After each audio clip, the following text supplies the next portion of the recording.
E aí, segundo ano, beleza? Tudo bem com vocês? Então vamos aqui continuar a nossa questão sobre ética. Esse filósofo que a gente vai conhecer agora é o último dos filósofos que nós vamos discutir ética. Depois que eu acabar ele, eu vou começar o conteúdo já do bimestre, que vai ser política, tá? Então nós vamos dar início agora a um dos filósofos mais perigosos de todos os tempos, que é esse cara bigodudo que vocês estão vendo na tela aí. Então vamos lá entender o que é que pensa, o que é que esse cara contribuiu no mundo ético, tá? Ou você ama ou você odeia esse filósofo que nós vamos conhecer agora e as ideias dele. Não tem como você ficar indiferente àquilo que o Nietzsche pensa. Vamos começar aqui então, deixa eu ajustar aqui. Ah lá. Então tá lá. Olha como ele se referia. Eu não sou um homem, sou uma dinamite. Então quem que é esse cara aí? Esse cara aí não é nada mais, nada menos que o filósofo Nietzsche. Vocês já devem ter ouvido falar dele em algum momento, ou se não ouviram falar propriamente dele, ouviram uma frase que é atribuída a ele, né? O pessoal odeia, um monte de gente odeia essa frase, mas que não falarei agora. Eu encerrei a aula passada com essa frase dele aí. Depois eu comento isso aí. Então, nós vamos hoje passar a conhecer, na aula de hoje e na aula da semana que vem, nós vamos então conhecer as ideias do filósofo Nietzsche. Mas antes de conhecermos as ideias do filósofo Nietzsche, nós vamos conhecer o contexto em que ele viveu, para vocês entenderem mais ou menos por que é que ele elaborou essas ideias que ele construiu a respeito da ética. Tá? Então, o século XIX, tá? É um século marcado pela seguinte frase, tá? Tudo que é sólido desmancha no ar. O que isso quer dizer? Como assim tudo que é sólido desmancha no ar?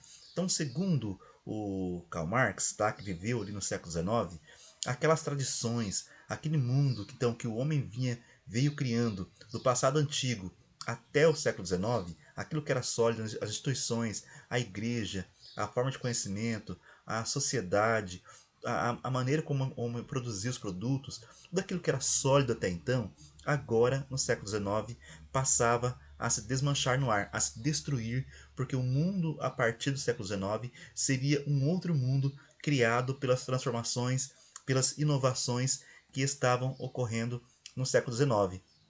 Temos então aí o quadro do Edvard Munch, né? Ele é norueguês, se eu não me engano. Então, esse quadro representa um pouquinho como é que o homem se sentiu no século XIX, com as intensas transformações, com as inovações, com as revelações científicas que passaram a ocorrer nesse século aí. Então parecia que o homem estava meio perdido, meio desesperado em relação àquilo que acontecia naquele momento, naquele século. Então por isso que o Marx criou aquela frase dizendo o seguinte: ó, tudo que é sólido se desmancha no ar, que as instituições, tudo aquilo que o homem havia pensado, organizado no mundo até o século XIX, passava então a ser destruído, passava a ser evaporizado pelos descobrimentos, pelas criações que o homem realizava ali no século XIX. Então vamos conhecer um pouquinho alguns desses pensadores e as ideias e como é que essas ideias então destruíram aquilo que o homem havia criado até então.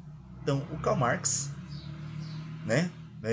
Tá a frase dele aí: tudo que era sólido se desmancha no ar, tudo que é sagrado é profanado, e as pessoas então são finalmente forçadas a encarar com serenidade a sua posição social e as suas relações recíprocas. Ou seja, havia então um mundo encantado, né? Lembra que a sociedade do antigo regime estava sendo destruída, aquela sociedade organizada lá em estamentos, clero, nobreza e o terceiro estado, né, haviam lá sido desmanchados pelas revoluções, tá? Então o homem tinha que se encarar agora não como um ser pertencente a uma classe, mas organizadinha, bonitinha, certinha, mas agora como uma luta de classes, né? O homem está em luta, não é mais uma sociedade harmônica. Então o Marx é pai do socialismo científico. Então estão aí as duas obras mais famosas dele, obras do século XIX. A primeira obra do Marx é o Manifesto do Partido Comunista. Nessa obra, então, aí, o Marx convoca os trabalhadores a irem à luta e a lutar pelos seus direitos contra a exploração. Os homens estão em luta. os homens estão em conflito, tá? E na obra O Capital, o Marx vai explicar como funciona o capitalismo. O próximo é o Charles Darwin, né, que é um naturalista inglês. Ele é autor da obra também polêmica, né, que é a obra A Origem das Espécies, 1859, século XIX, né? Então o Marx ali, o Charles Darwin, né, ajudou a fundar a biologia moderna, então é considerado o pai da teoria da evolução das espécies. Então esse livro, A Origem das Espécies, né, do Charles Darwin, é polêmico também. Muita gente até hoje, século XXI, não aceita aquilo que o Darwin escreveu nessa obra aí, né? Então, para o Darwin, não existe criação, né? Não existiu criação. O que existe é evolução das espécies. As espécies estão no planeta, todas as espécies naturais estão no planeta, e aquele ser que é adaptado sobrevive. Aquele ser que não se adapta vai desaparecendo. Então é essa a conclusão que o Darwin chegou, que não existe criação, mas o que existe é evolução. Olha só, mais uma ideia sendo destruída ali no século XIX, que era a ideia de criação. Tudo que é sólido se desmancha no ar. Né? Tá? Então tá lá a ideia principal do Charles Darwin. Não são as espécies mais fortes que sobrevivem, nem as mais inteligentes, mas sim as que mais se adaptam às mudanças que ocorrem no mundo, ok? Então, mais o Charles Darwin então joga mais uma pá de cal naquele mundo que o homem construiu até o século XIX. E vejam só, né? Até hoje o Marx é polêmico, até hoje o Charles Darwin é polêmico. Percebam a importância, né? O impacto que eles tiveram lá no século XIX. O próximo é o Sigmund Freud, é Freud ali, mas a pronúncia é. Passou uma moto aqui e deu uma paradinha. A pronúncia é Sigmund Freud, ok?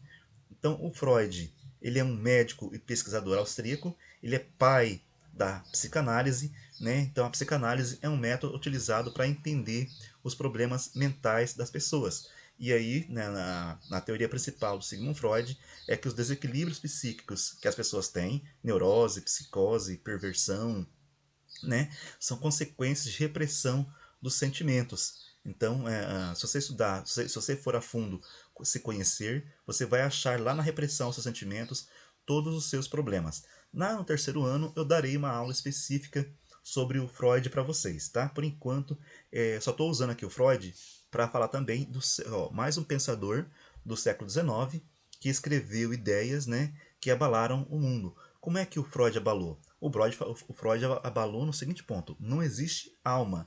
O que existe é uma consciência, tá? Que pensa, que tem problemas. Então, olha só o que aconteceu com o mundo no século XIX. O mundo, então, agora, né? Tá lá a frase do Freud: não somos apenas o que pensamos ser, somos mais. Somos também o que lembramos e aquilo de que nos esquecemos. Somos as palavras que trocamos, os enganos que cometemos, os impulsos a que cedemos sem querer. Então, no ano que vem, eu darei uma aula para vocês entenderem certinho isso que o Freud falou aí. Mas por que o Freud também abalou o mundo, né, no século XIX? Porque as ideias do Freud, ao dizer não tem alma, o que tem é consciência humana, não há dentro de nós uma alma, há uma consciência. Então, isso aí provocou o quê? Então, o século XIX provocou no mundo um desencantamento. O mundo, então, agora, a partir do século XIX, deixava de ser baseado no sagrado, no encantado, na magia, então, para agora ser controlado pela razão e pela ciência. O homem agora passava a ser visto como um ser natural, como um ser real, e não mais como um ser mágico criado por um ser perfeito. Então, é isso que o Marx, que o Freud e que o Charles Darwin fazem. Eles quebram aquele encantamento que havia então, aquela magia que se imaginava no universo, então é quebrada. Então o homem passa a ser um ser real, passa a ser um ser natural, e o homem existe sozinho no universo, e os problemas dele são dele. Então, quem vai mandar no homem a partir do século XIX não é mais a magia. O mundo agora se desencantou.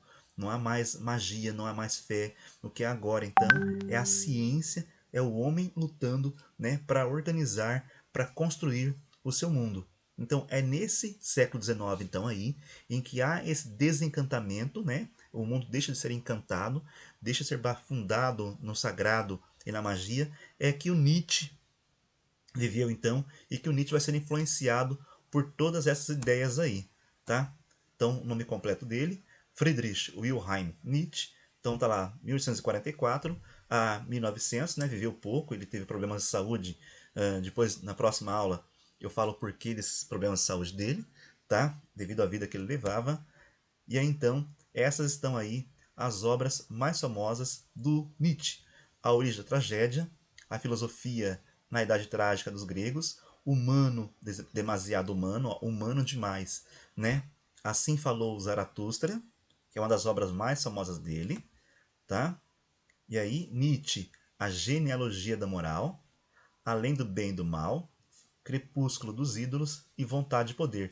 Então, nesses livros aí, né, Humano, Demasiado Humano, Zaratustra, né, os de baixo ali, então o Nietzsche vai elaborar toda a teoria dele ética, né, como é que o homem deveria ser, como é que o homem vive, como é que o homem é, tá? Então, se alguém for ler e se interessar pelo Nietzsche, pela explosão que ele é, né, que você ama ou odeia ele, começa então pelo livro de baixo ali, A Genealogia da Moral, porque o Nietzsche tem uma linguagem muito complexa, então para você entender ele não é fácil, tem que ir devagar, tem que absorver.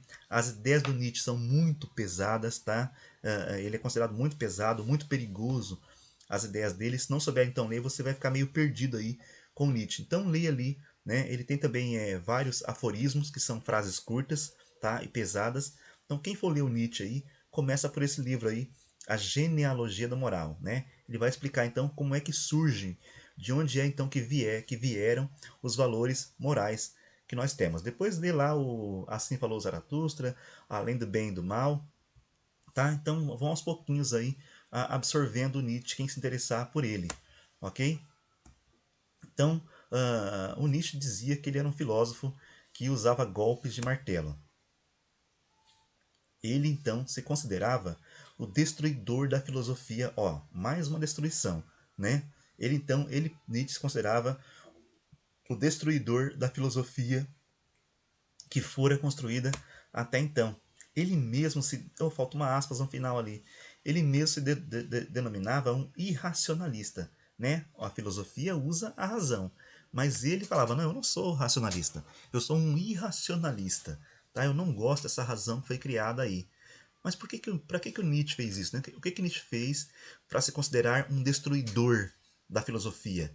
O que ele fez? Então, primeira coisa, o Nietzsche criticou duramente o pensamento criado pelo Sócrates, pelo Platão e pelo Aristóteles. O que é que esses três homens fizeram lá no passado? Eles disseram o seguinte, ó, a razão é que deve guiar o homem. E aí o Nietzsche criticou esse uso da razão aí. Por isso que ele se autodenomina um irracionalista. Então tá lá, né? A grande tríade do passado, Sócrates, o Platão, o Sócrates e o Aristóteles. Então o Nietzsche vai criticar esse negócio de que a razão é o guia do homem. E também criticou ali os valores difundidos pelo judaísmo e pelo cristianismo. Então Nietzsche fala, ó, o mundo ocidental é formado então pelo uso da razão, criado pelo Platão, pelo Sócrates e pelo Aristóteles, tá? E também fundado pelos valores morais criados pelo judaísmo e pelo cristianismo. Então Nietzsche bateu tanto na filosofia quanto na religião que fundamenta então esse mundo ocidental no qual nós vivemos. É por isso que ele se declara um destruidor. Por isso que ele diz que faz uma filosofia a golpes de martelo, que ele vai quebrando tudo aquilo que o homem havia criado. Então, olha só o que ele faz.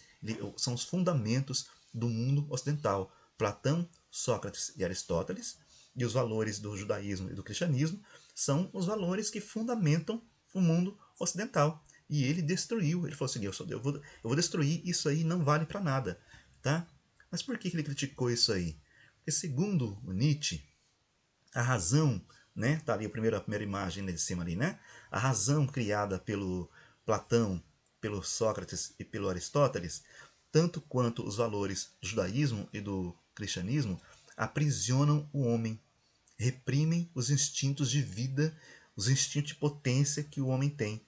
O homem quer fazer coisas, né, mas tanto a razão quanto os valores morais criados pelo judaísmo e pelo cristianismo acabam prendendo o homem, acabam amarrando o homem e impedindo que ele viva os seus instintos de potência. Impedem que o homem exercite toda a capacidade que ele tem, que é dele e que agora foi amarrada, que foi presa numa caixa por essas ideias da razão e os valores morais do cristianismo e do judaísmo. Na aula que vem, quando eu continuar falando sobre ética, vocês vão entender mais certinho isso aí. Então, a aula de hoje é para uma introdução. Tá? Então, é por isso que ele vai bater nos fundamentos da moral ocidental. Ele vai dizer, então, que a razão, né, segurou os instintos humanos, que o homem tem um lado de potência, de fazer as coisas, mas que tanto a razão filosófica quanto os valores da religião aprisionaram o homem numa caixinha da qual o homem não consegue se libertar, e isso aí limita a vontade de poder fazer, a vontade de potência que há no homem. O homem está reprimido, está preso tanto pela filosofia racionalista, quanto preso pelos valores religiosos criados por essas religiões aí. Então, qual que é o motivo dessa crítica, então, a Sócrates? Então, Nietzsche vai dizer o seguinte, ó, o Sócrates, não só o Sócrates, né, a Platão e o Aristóteles também, mas ele vai atirar bastante ali no Sócrates, né? Então, o Sócrates instaura o predomínio da razão, né, sobre o homem, tá? Da lógica e do conhecimento científico. Com isso, o homem abandona, controla e reprime os seus instintos e as suas forças vitais. Então, há um predomínio do espírito apolíneo. O Nietzsche fala, ó, há em nós dois espíritos. Um que é o espírito do deus Apolo e o outro que é o espírito do deus Dionísio. Então, com as ideias do Sócrates, há no homem um predomínio então do espírito apolíneo, do deus Apolo. Como que é o espírito do deus Apolo? Então, o Apolo é o símbolo da razão, da ordem, tudo certinho, da medida, do equilíbrio e da luz. Então, é esse espírito aí que passa a dominar o homem.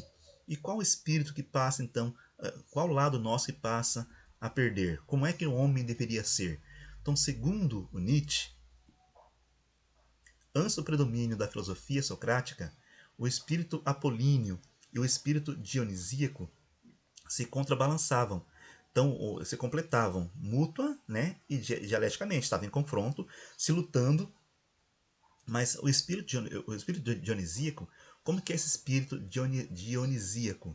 É então o espírito da festa, da embriaguez, dos prazeres carnais, da falta de limites, daquilo que o homem tem no instinto dele, de querer viver.